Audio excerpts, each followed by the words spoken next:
Fallen Star by Alydia Rackham, read by Maria Chester.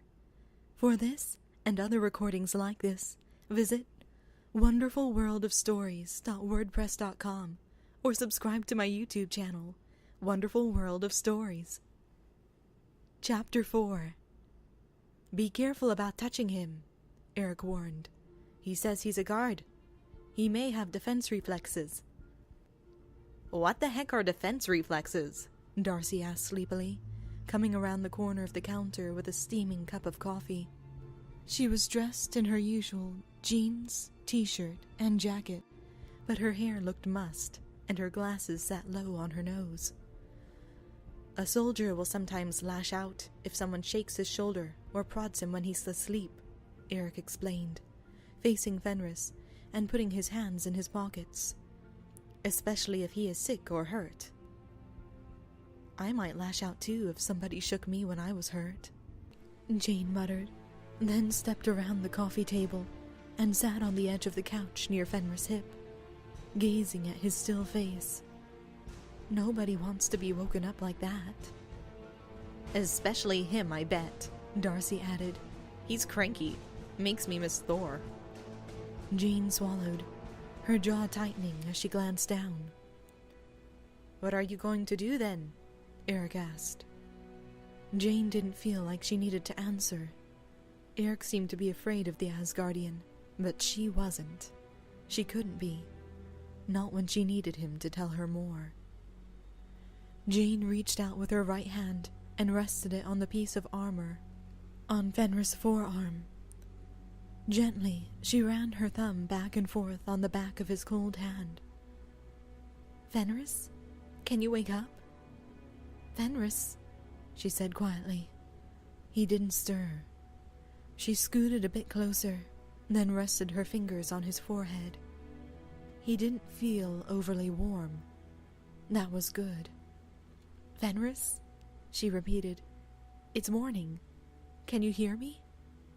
She moved her hand down and pressed her fingertips against his throat, checking his pulse. His eyelids fluttered and opened. Emerald eyes met hers. His pupils constricted. Then he squeezed his eyes shut again against the light. Jane slowly withdrew her hand, watching him keenly. She could have sworn his eyes had been another color last night. Where am I? He groaned. New Mexico. On Midgard? Jane said, finally remembering the word.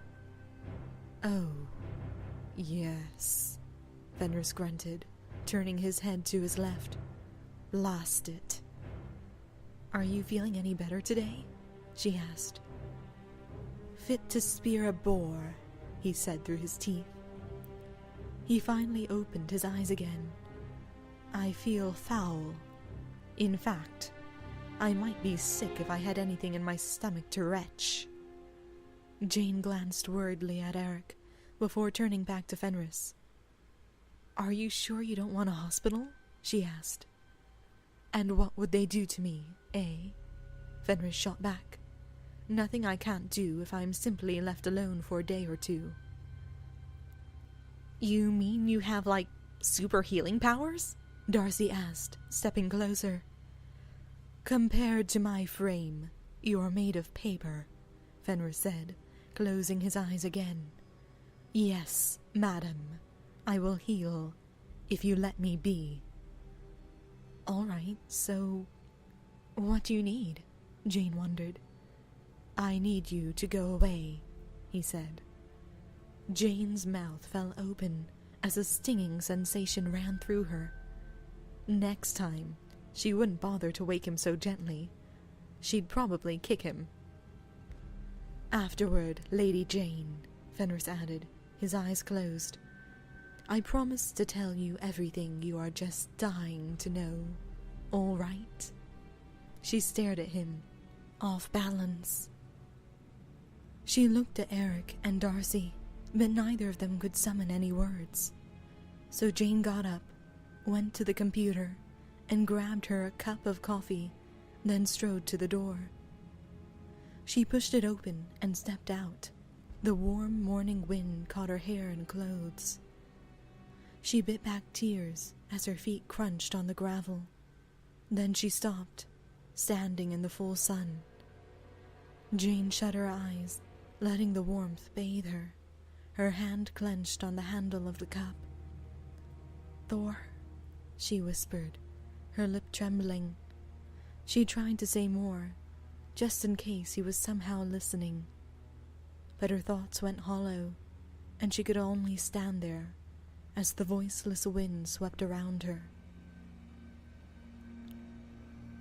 Loki lay still the rest of the day as Jane, Darcy, and Eric moved around the laboratory, speculating about this Nick Fury's find and studying the bridge Loki had made when he crash-landed. At first, Loki listened to their theories, interested in hearing more about Eric's mission. But when the conversation turned to their speculations about the Asbru Bridge and the gates between realms, it all became very ridiculous, and Loki tuned them out. Then, he focused down on himself. He knocked away that throbbing pain in his blood. He had no time to dwell on that right now, and began measuring his breath with exact precision. It took a while, for the pain still sent a stab through him every time he moved. But after he had taken 77 equal breaths, with closed eyes, he reached outside himself for the black, sparkling tendrils of power that floated invisibly around him. At first, his weakened senses could only detect a few wisps, like the smoke from an extinguished match. But as he immersed himself further, the smoke drifted nearer, became more solid, until he could coax them to him and pull them down into, his broken chest. As soon as those tendrils entered his skin, awareness flashed through him. He had 2 broken ribs and 1 cracked rib, and a bruise that almost covered his entire chest. 1 rib was quite loose and drifted dangerously close to the delicate tissue of his right lung. The agony sharpened as he could finally see all the damage. His snapped bones and torn muscle in bright shades of pulsing blue, serrated white, and ugly, bruised green. His eyes watered. He screwed them shut. He spread his shaking fingers out and pressed his hand down over the worst rib. Though his breastplate tried to interfere, he gritted his teeth, mentally binding up the tendrils and hauling them closer, like a sailor grabbing and drawing the rigging of his sails.